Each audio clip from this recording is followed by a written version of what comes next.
Hey guys, welcome to another vlog. Today we are turning trash into treasure. So we have a 2016 Suzuki Jimny. It's an ex-security car. Has a lot of stickers on it. We've had a lot of questions about people asking us, is it hard to remove stickers from paintwork and when it's correct to be seen or not. So this is a little beast here.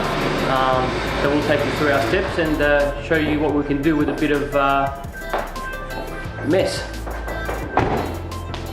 Show us. So we're going to show you what 3 years of no engine cleaning at all looks like. Alright. Not that bad. Not that bad. It's really not that bad. No, like, there's not bad. Look, this is nice. Wow. There's got to be at least 5 kilos of weight reduction activity done here, 100%. Definitely. Look. So the interior. Look, the interior's not that bad. You can't really smell it, but it smells good. I would have said the most pleasant smell. Smells like an apple's been left in here for about 6 years. See all the dirt. Build up with that.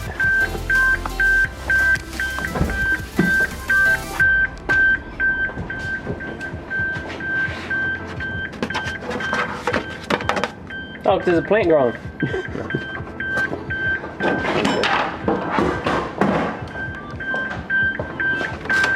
Can't handle it. We'll have to remove all these molds as well. Look at all that. Oh yeah. Alright, so we're going all out with this one. We're removing the seats. Going to shampoo them all, shampoo all the carpets, and reassemble it all.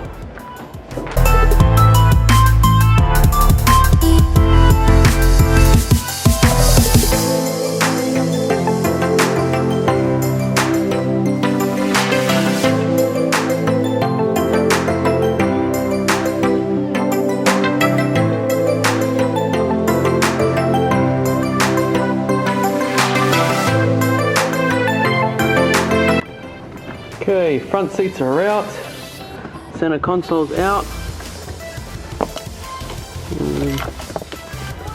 all sorts of stuff in there, chips. Rob's just tidying up a few things under the dash. The customer wanted some wires removed and little bits and pieces that were no longer needed.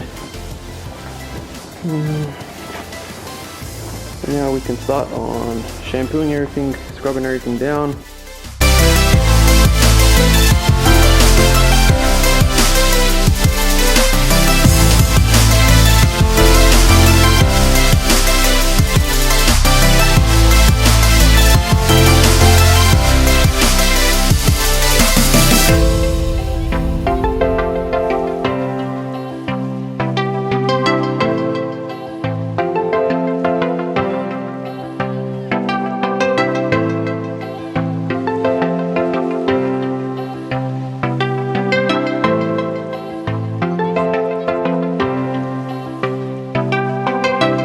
Okay, so it's all cleaned now.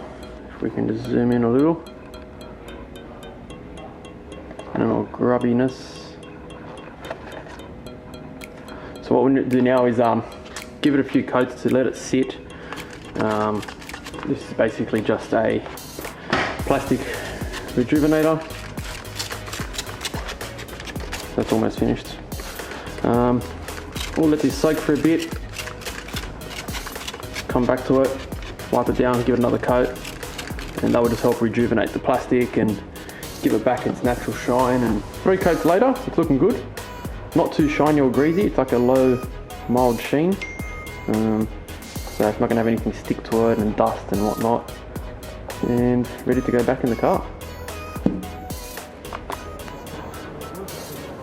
So, engine bay time. People always ask us, what do we use? So we don't use degreaser.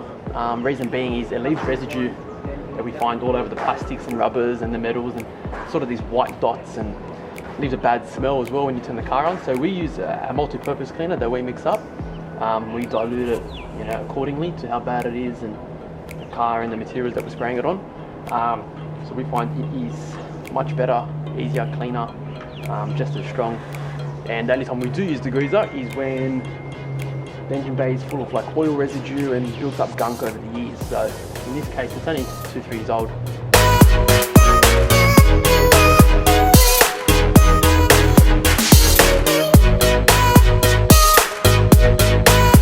So while that's sitting, let it do its magic a little bit. We don't use the hose for the engine bay, we only use pressure washers. Reason being is the hose produces a lot of water that sits, whereas the pressure washer is using its pressure and its water to blow away the dirt and clean. But with the pressure, it blows the water out of, you know, any holes and electricals and stuff like that. So it's a lot more safer than just using your average hose.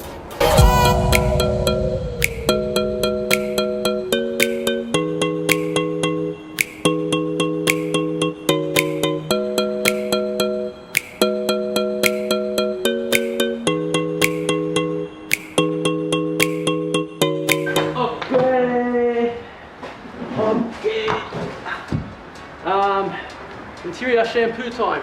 Shampoo and extraction. So we're going to inject water and extract it at the same time. Just giving it a bit of a spray to soak. Our multi-purpose. And now our shampoo machine.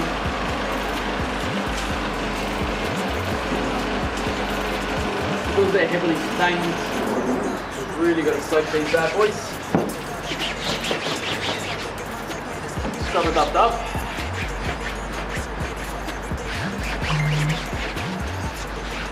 And now extract. And extract and shampoo at the same time.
Done.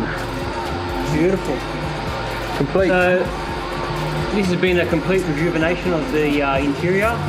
Customers have basically told us, don't worry about a budget, just do whatever needs to be done. And for that reason, that's why we could sort of go all out and do it the way we want to do it. And that's like basically pull the seats out, most of the trim out, all the glove box, everywhere where dust normally sits, even the center section here. And just clean everything thoroughly, properly, and that's why we've probably just spent over 4 hours on it now, and that's where we want it. But we'll probably just in a few hours go over it again, just give it another coat of interior protectant. Now onto the outside. Onto the outside, but before that we need to have a coffee. Yep. Good one. Sticker time. The fun bit. Now we get a lot of questions, people saying what's the best way, what's the easiest way to remove a sticker.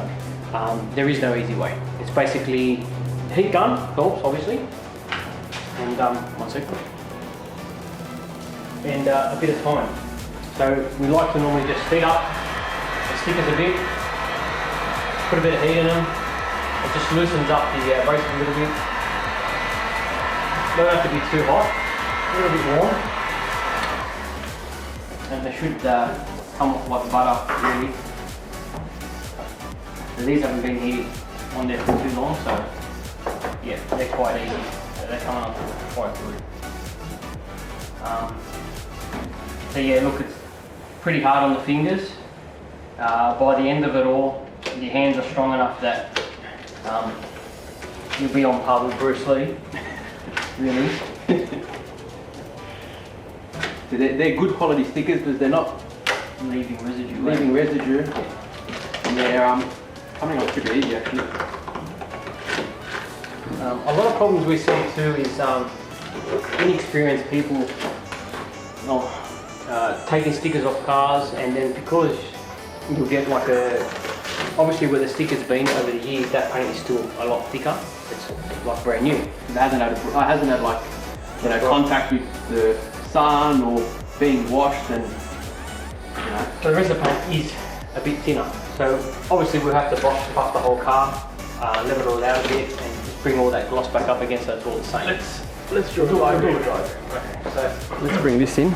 I'm not an artist, but No Pablo Picasso, but say this is your paint thickness. There, that's the paint thickness. Now someone inexperienced or people that want to do shortcuts and find the fastest way so they can make more money out of a client, they'll go for a wool buffing pad and a heavy cutting compound so they can cut it down real quick. But by doing that, you're taking a lot more off the paint. So you basically just say you cut it, the paint there. So you've only got this thickness here now. So yeah, the car's going to look good if they finish it off with finishing pads and whatnot. But because your paint's thinner, you're not going to get much lifespan out of it. Obviously thinner, it's going to heat up quicker, more sun damage and whatnot, especially if it's like a solid colour that the clear and base colour is mixed together. It's not a clear over base. What we like to do, that's our paint thickness. I normally try to test it with a medium pad and a medium polish, so something that's not too abrasive at all. And most of the time, we're only taking just a little bit off the clear, hardly anything, and that'll get the job done. It'll be so really you're massaging the top coat. You're not actually cutting into and removing it. Yeah, it's just really taking a little slight edge off it, just enough to get your marks and everything off it and bring up that clear coat. So then by doing that, obviously you've got all this thickness here still. So just so this car's kept for a year or so and whatnot, and then sold to the next guy, and the next guy, has it for a couple of years and decides to get it buffed, and someone else polishes it again, they might take a little bit more off. So you still got that same thickness there.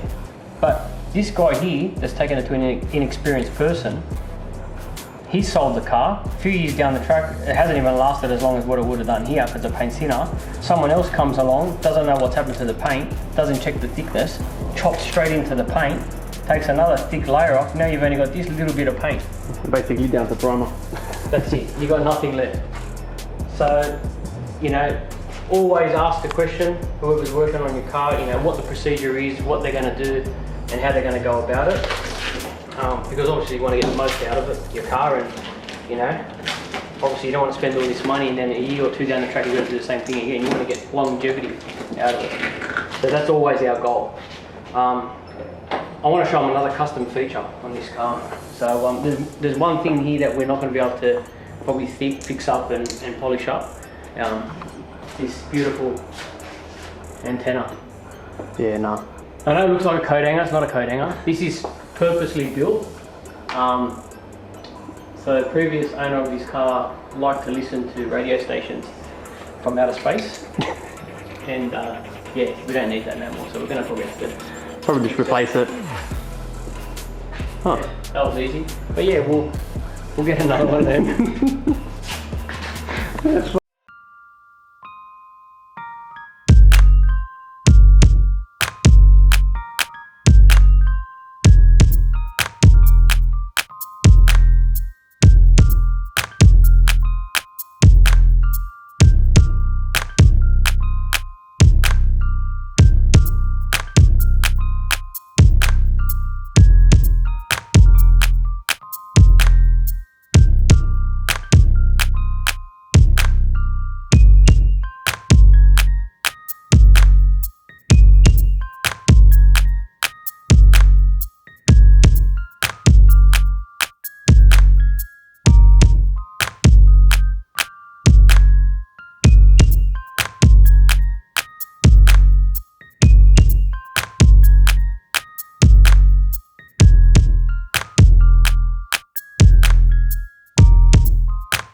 So what have you found so far with this car? That it's white. Good one.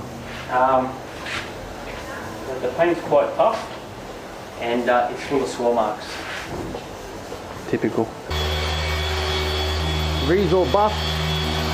Spare wheel back on. Stickers all removed. It's all happening. That's for sale, by the way. Customer wants all this underside to look new again. And look at those bad boys. Nice. So we'll be re-clearing all the undercarriage with some good stuff. It's important to use good clear so it doesn't go yellow. Isn't that right, Robert? Which one was this up again? Sometimes it feels that way.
Wow!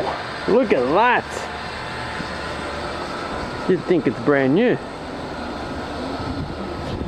He's just giving it a final wipe down. Make sure there's no residue or dust or leftover goodies we don't want in the car before giving it back. Beautiful. So this is day 2 of working on the beast. I haven't done too much recording today because been in and out doing other jobs, and that's it for today. See you later. Adios.